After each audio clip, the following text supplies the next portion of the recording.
Hello दोस्तों, स्वागत है आपका फिर एक नई कहानी लोहे को खा गए घुन में।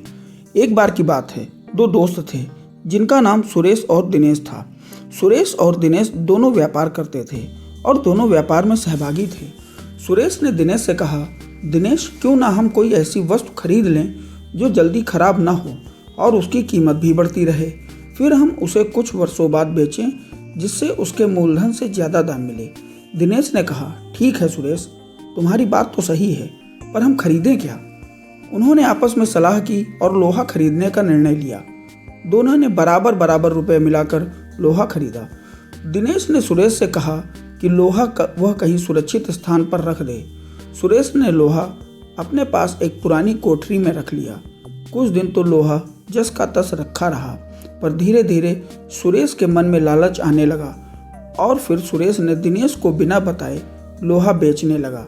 काफ़ी दिनों बाद दिनेश सुरेश के पास गया और बोला, सुरेश, आज लोहे का भाव काफ़ी बढ़ गया है, जल्दी से वो लोहा निकालो, हम इसे बेच कर आते हैं। इस पर सुरेश बोला, दिनेश, लोहा तो अब कबाड़ घर में नहीं है, क्योंकि लोहे को तो घुन खा गए हैं। दिनेश समझ गया कि सुरेश ने उसके साथ धोखा किया है और उसे बिना बताए सारा का सारा लोहा बेच दिया है।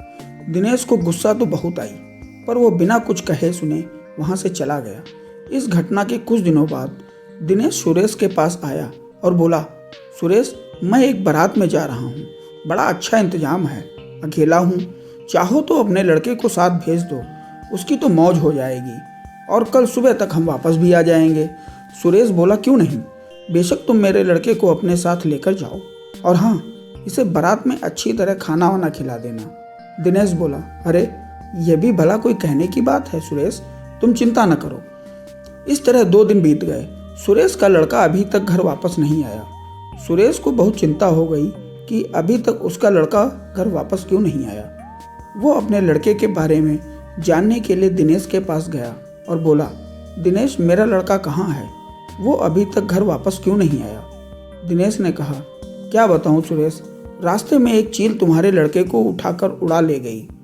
सुरेश बोला, ये कैसे हो सकता है? भला कोई चील 12 साल के लड़के को उठाकर ले जा सकती है? सीधी तरह मेरा लड़का मुझे वापस करो, नहीं तो मैं राजा के पास जाऊंगा।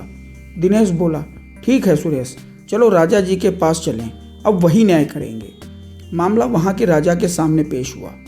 राजा ने सारी बात सुनी और आश्चर्यचकित होते हुए दिनेश से कहा, देखो दिनेश, तुम झूठ बोल रहे हो, भला कोई चील 12 वर्ष के लड़के को उठाकर अपने पंजों से आसमान में ले जा सकती है?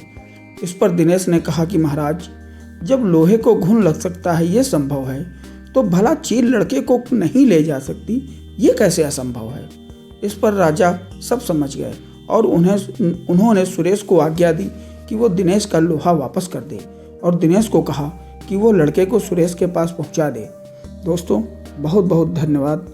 अगर कहानी पसंद आई हो तो प्लीज़ लाइक और सब्सक्राइब ज़रूर करें। बहुत बहुत धन्यवाद।